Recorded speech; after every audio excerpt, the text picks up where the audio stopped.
पता है, सालों से इस शो में हमने अपनी जिंदगी अच्छे से जीने के बारे में बात की है।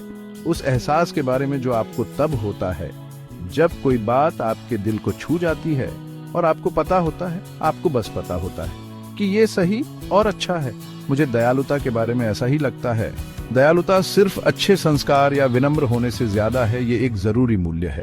जब हम दयालुता सिखाते हैं तो हम करुणा, सहानुभूति, इंसानियत के सबसे अच्छे गुणों का पोषण करते हैं। हम युवाओं को ये समझने में मदद करते हैं कि किसी और के जूतों में चलने का असली मतलब क्या होता है, और वो समझ यही वो चीज है जो दीवारें तोड़ती हैं और पुल बनाती है। इस तरह हम एक ऐसी दुनिया बनाते हैं जहां हर कोई खुद को देखा हुआ, सुना हुआ और कीमती महसूस करता है। उस समय के बारे में सोचो जब किसी ने आप पर सच्ची दयालुता दिखाई थी। क्या आप उसे महसूस कर सकते हैं? वो गर्माहट जो आपके अंदर फैलती है, वो काम पर सहानुभूति है। दयालुता हमारे दिलों को खोल देती है ताकि हम सचमुच समझ सकें कि दूसरे क्या झेल रहे हैं। ये ध्यान से सुनने के बारे में है, न कि सिर्फ अपनी बारी के बोलने का इंतजार करने के बारे में।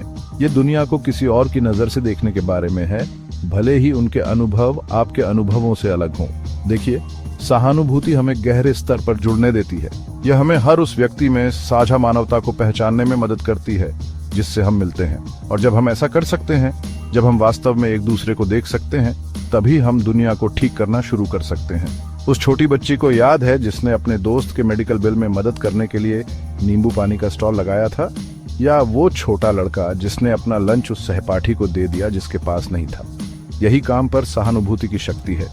दयालुता के ये कार्य चाहे कितने भी छोटे क्यों न हो, वे बाहर की ओर फैलते हैं। उनमें जीवन बदलने की शक्ति है। हम सभी जुड़ाव चाहते हैं, अपनेपन का एहसास और दयालुता। खैर, यही वो गोंद है जो उन रिश्तों को एक साथ जोड़े रखती है। ये मजबूत, स्वस्थ रिश्तों की नींव है। हमारे परिवार और दोस्तों के साथ हमारे रिश्तों से लेकर हमारे समुदायों में हमारे द्वारा बनाए गए रिश्तों तक। इसके बारे में सोचो। एक मीठा बोल, मदद का हाथ, सुनने वाला कान, ये साधारण कार्य हमारे रिश्तों का पोषण करते हैं और उन्हें मजबूत बनाते हैं। जब हम दयालुता के साथ अपनी बातचीत करते हैं तो हम असुरक्षा विश्वास के लिए एक सुरक्षित जगह बनाते हैं। हम अपने जीवन के लोगों को बताते हैं कि वे प्यारे, कीमती और समर्थित हैं, चाहे कुछ भी हो जाए। और इससे बहुत फर्क पड़ता है, क्योंकि जब हम खुद को समर्थित महसूस करते हैं तो हमारे खुद दयालु होने की संभावना अधिक होती है। यह एक खूबसूरत चक्र है। और यह मत भूलना कि दया टूटे हुए रिश्तों को भी ठीक कर सकती है।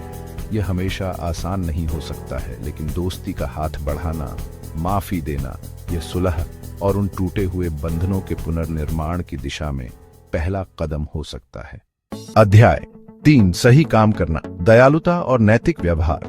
बच्चों को दयालुता के बारे में सिखाना केवल अच्छा बनने के बारे में नहीं है, यह एक नैतिक दिशा निर्देश बनाने के बारे में है। यह उन्हें सही और गलत के बीच के अंतर को समझने में मदद करने और उन्हें ईमानदारी का रास्ता चुनने के लिए सशक्त बनाने के बारे में है। जब हम दयालुता सिखाते हैं तो हम ईमानदारी, उदारता और निस्वार्थता जैसे मूल्यों को स्थापित करते हैं। हम उन्हें दिखाते हैं कि असली ताकत दूसरों को ऊपर उठाने में है, न कि उन्हें नीचे गिराने में। यह सही के लिए खड़े होने के बारे में है, भले ही यह कठिन हो, तब भी जब कोई नहीं देख रहा हो। उस छात्र के बारे में सोचें जो गपशप में भाग लेने से इनकार करता है, इसके बजाय किसी ऐसे व्यक्ति का दोस्त बनना चुनता है जिसे बाहर रखा जा रहा है।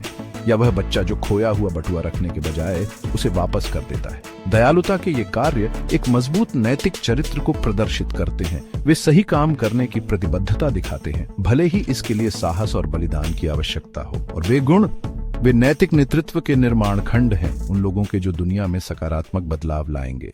अध्याय 4, 1, बेहतर दुनिया, समाज में दयालुता। एक ऐसी दुनिया की कल्पना करें जहां दयालुता आदर्श हो, अपवाद नहीं, जहां मतभेदों का जश्न मनाया जाता है, उनसे डर नहीं लगता, जहां सहानुभूति हमारे कार्यों का मार्गदर्शन करती है और करुणा हमारे निर्णयों के पीछे प्रेरक शक्ति होती है। अगर हम नैतिक शिक्षा में दयालुता को प्राथमिकता देते हैं तो हम ऐसी ही दुनिया बना सकते हैं। जब हम दयालुता सिखाते हैं तो हम ऐसे तरंग प्रभाव पैदा करते हैं जो व्यक्ति से कहीं आगे तक फैलते हैं। हम उस नकारात्मकता और उदासीनता को दूर करना शुरू कर देते हैं जो हमारे समुदायों को परेशान कर सकती है। दयालुता में बाधाओं को तोड़ने, विभाजनों को पाटने, सभी के लिए एक अधिक न्याय संगत और न्यायपूर्ण समाज बनाने की शक्ति है। सामुदायिक उद्यानों के प्रभाव के बारे में सोचें, जहां लोग भोजन उगाने और जरूरतमंदों के साथ अपनी उदारता साझा करने के लिए एक साथ आते हैं, या ऐसे संगठन जो साक्षरता को बढ़ावा देते हैं, उन लोगों को पढ़ने और सीखने का उपहार प्रदान करते हैं जिनके पास अन्यथा पहुंच नहीं हो सकती है। दयालुता से प्रेरित ये पहल जीवन और समुदायों को बदल रही है, और यही वह शक्ति है जिसके बारे में हम बात कर रहे हैं। दुनिया को बदलने की शक्ति, एक समय में दयालुता का एक कार्य। आउट्रो, एक बेहतर कल।